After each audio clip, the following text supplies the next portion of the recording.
안녕하세요, 비스달라입니다. 자, 오늘은 저번 1부에 이어서 2부 어떻게 타야 할지 요 부분에 대해서 한번 알아보도록 할게요. 자, 어떻게 타야 할지. 자, 요즘은 유튜브에 아주 무궁무진한 많은 자료들이 있습니다. 자, 그 중에서 무엇을 보면 될까요? 대답하셨죠? 자, 비스딜라인 유튜브 채널을 이용하시면 됩니다. 자, 끝! 이상 비스딜라인이고요. 저는 다른 일라인 관련 정보를 찾아오겠습니다. 안녕이라고 하면 여러분들이 너무 아쉬워하니까 그 부분에 대해서 제가 또 약간의 상세한 내용을 또 알려드리도록 하겠습니다. 자, 제가 참조할 만한 영상을 링크를 띄워드릴게요. 아니면 또는 화면으로 보여드릴 테니까 참고해보시면 좋을 것 같습니다. 자, 인라인 스케이트를 샀어요. 자, 그러면 이제 신고 타야 되는데 이게 내가 타는 게 맞는 건지 어떻게 타면 되는 건지 여기에 대해서 한번 이야기를 해볼 건데, 자, 제가 생각하는 기준대로 한번 말해보겠습니다. 뭐 정확한 사람마다 다 다르고 본인이 또 추구하는 방향들이 다 다르기 때문에 참조만 하시면 될 것 같습니다. 제가 생각하는 것은 똑같습니다. 무엇이든 간에 자, 달릴 줄 알고, 그리고 방향 좌우 써야 될 줄 알고, 그 다음에 어떠한 상황이든 브레이크 제대로 쓸 줄 알고, 자, 그러면 끝나는 거죠. 자, 이 기본 부분에서 먼저 달리는 부분, 신자마자 막상 달릴 수 있습니까? 안 되죠. 자, 보통 우리 인간도 자, 걷는 것부터 합니다. 보통 우리 애기들 처음에 걸을 때 혼자 스스로 북 일어서서 걷습니까? 안 되죠. 무언가 잡고 걷기 시작합니다. 자, 근데 스케이트 바로 걸을 수 있는 능력이 있으신 분들이 제법 많습니다. 그럼 그냥 걸으시면 돼요. 어떻게? 11자가 아닌 V자 모양으로, 발을 V자 모양으로 조금씩 걸어보다가 지면에서 조금 밀기 시작하시면 바로 바퀴가 굴러가는 것을 느끼실 수 있을 겁니다. 그래서 제가 띄워둔 영상에 보시면 이 순서대로 쭉 나와 있기 때문에 이 순서대로 가시면 되고, 제가 달리는 것보다 좀 더 중요하다고 생각하는 것은 방향 전환과 스탑입니다. 이 방향 전환이 내가 가고자 하는 방향으로 오른쪽 왼쪽 가는 것도 중요하겠지만, 방향을 쓴다는 것이 곧 감속을 만들어 쓸 수도 있고, 이게 멈춤의 가장 중요한 역할이 되기도 합니다.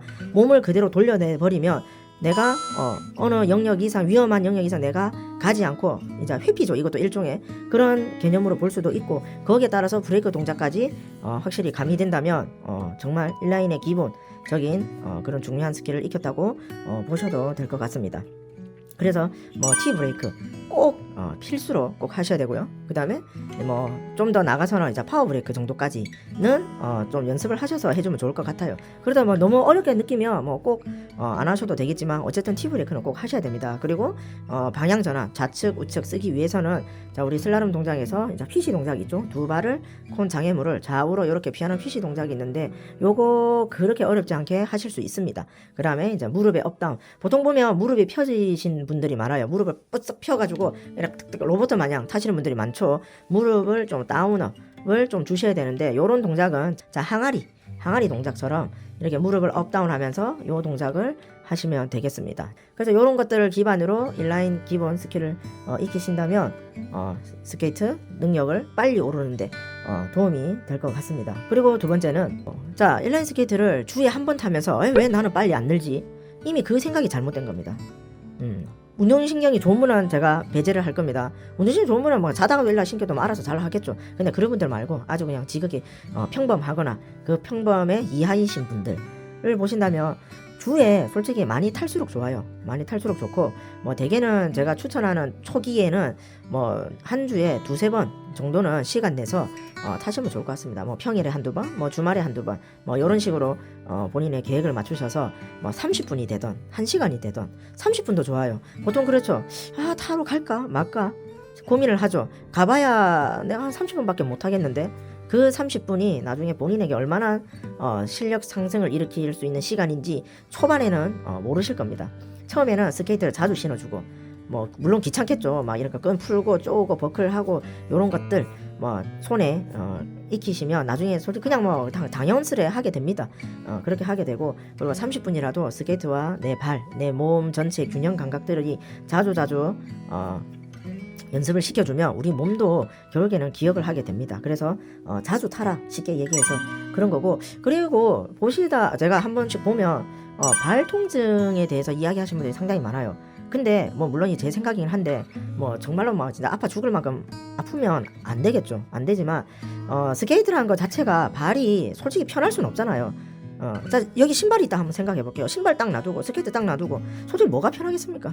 당연히 신발이 편하죠. 무게감도 상당히 3분의 1, 4분의 1 수준이고, 그리고 바퀴 달리고 얘는 움직일 수 있는 장비잖아요. 그죠? 그래서 너무 신발의 느낌을 스케이트에 좀 대입을 안 했으면 좋겠습니다. 그리고 스케이트가 내 발을 이 지상고로부터 잘 잡아주고, 움직임에 있어서 안정성을 주기 위한 여러 장치들이 있기 때문에 당연히 조금은 불편할 수가 있습니다. 물론 일단 사이즈는 잘 맞춰야겠죠. 그래서 그런 것들을 기본적으로 구매하기 전부터 좀 스스로 좀 감안을 해야 된다. 이런 거 좀 확실히 아시고, 뭐 발바닥이 아플 수도 있고요. 뭐 일단 뭐 뼈가 돌출되신 분은 뼈가 좀 아플 수가 있어요. 그래서 여러 가지 그런 부분들이 있는데, 요거는 제가 나중에 우리가 스케이트를 신었을 때 발이 아플 수 있는 여러 경우에 대해서 제가 한번 따로 영상을 제작하도록 해볼게요. 어쨌든 중요한 거는 발 불편을 미리 좀 감수하시고 조금 참아가면서 타셔야 될 것 같습니다. 자, 근데 그럴 수는 있죠. 처음에 탔는데 뭐 10분 탔는데 발이 아파 죽겠다. 저도 아직까지 그런 경우가 있어요. 새로운 스케이트를 신고 새로운 스케이트를 적응하기 위해서 뭐 어차피 제가 뭐 리뷰하거나 이런 것들을 좋아하고 하기 때문에 그런 경우가 있는데, 그럴 때는 막 참고 타지 마세요. 처음에 딱 아플 것 같은데 라는 생각이 들면 바로 벗으세요. 왜냐면 발의 압박을 풀어주든가 어디 뭐 눌림이 있으면 좀 해결해 주든가 그렇게 하셔야 됩니다. 보통 귀찮아서 그냥 앉아만 있던가 안 풀거든요. 근데 꼭 풀으셔서 조금 발의 혈액순환을 조금 쉬게 하고 다시 신으시기 바라겠습니다. 그러면 처음에는 10분 타고 아팠는데 이 10분이 점점 늘어날 거예요. 그 다음에는 20분 돼서 아프고, 그 다음 30분 돼서, 그 다음 1시간 돼서, 이게 스케이트와 내 발이 점점 적응되어가는 과정이라 생각하시면 되겠습니다. 물론 그런 이제 압박에 의한 정도를 지금 이야기한 거지, 뭐 뼈를 누르고 막 상처가 생겨 물집 상처 이런 건 안 됩니다. 그러면 그는 근본적인 해결을 보셔야 돼요. 자, 아무튼 자 넘어가고, 그 다음에 자 그냥 뭐 장비를 챙겨서 나와서 그냥 뭐 타봐야지 여러 가지 이런 것보다 내가 한번 타러 나왔을 때 뭐 하나는 거의 뭐 마스터 수준으로 하나를 하고 가겠다라는 목표 설정이 중요한 것 같습니다. 예를 들어 뭐 와서 나는 오른쪽 뭐 왼쪽이든 방향 턴을 한번 확실히 하고 가야 될 것 같다. 그러면 일정한 그 수준의 반복 연습을 좀 많이 주시기 바라겠습니다. 솔직히 그렇거든요. 뭐 인라인뿐만 아니라 모든 스포츠는 마찬가지입니다. 반복 연습, 반복 훈련만큼 좋은 결과를 빨리 올릴 수 있는 건 없는 것 같아요. 물론 거기에 더불어 본인이 맞는 그런 본인에게 맞는 그런 팁들, 이게 또 이 팁들이 다 적용되진 않거든요. 그래서 뭐 중심 능력, 내가 잘못하고 있는 것들 이런 것도 조금씩 수정을 하면서 봐야 되는데, 아무래도 혼자서 독학을 하거나 유튜브로 보고 따라하기에는 이게 다 맞지가 않아서 어쩔 수 없는 부분입니다. 만약에 그런 욕심이 크시다면 뭐 주변에 뭐 인라인 강습에 대해서 한번 생각해 보는 것도 좋고요. 물론 좀 빨리 늘 수 있겠죠. 자, 하지만 뭐 어지간하면 저는 운동신경에 한 보통적인 그런 능력만 있다면 뭐 유튜브라든가 스스로 본인의 생각을 잘 하셔서 하면 뭐 어지간해서는 다들 잘 탈 수 있을 거라고 생각이 됩니다. 그리고 이제 마지막 부수적으로 제가 말하고자 하는 것은 결국에는 뭐 인라인 스케이트가 모두가 뭐 달리기 위한 건 아니거든요. 여러 종목이 있다는 거 여러분도 확실히 잘 아시고, 그 종목에 내가 조금 심리를 한번 내보세요. 뭐 슬라롬 같은 거 조금씩 해보고, 뭐 뛰어도 보고 뒤로 가기도 해보고, 어쨌든 좀 안전하게 좀 한 번씩 해보시고, 저거 관심 있네, 저거 한번 해볼 만하네 하면 거기에 좀 특화된 그 종목에 잘 맞는 장비를 또 한번 구매하셔서 해본다면 확실히 더 큰 매력에 빠질 수 있을 것 같습니다. 뭐 예를 들어가지고 뭐 하운딘이 제가 뭐 계속 영상에 노출시키고 뭐 입문용으로 뭐 주행용으로 좋다고 하지만, 솔직히 말해서 이 장비를 슬라롬으로 딱 여기 있는 카본 슈처럼 슬라롬 장비로 보기에는 조금 어려움이 있습니다.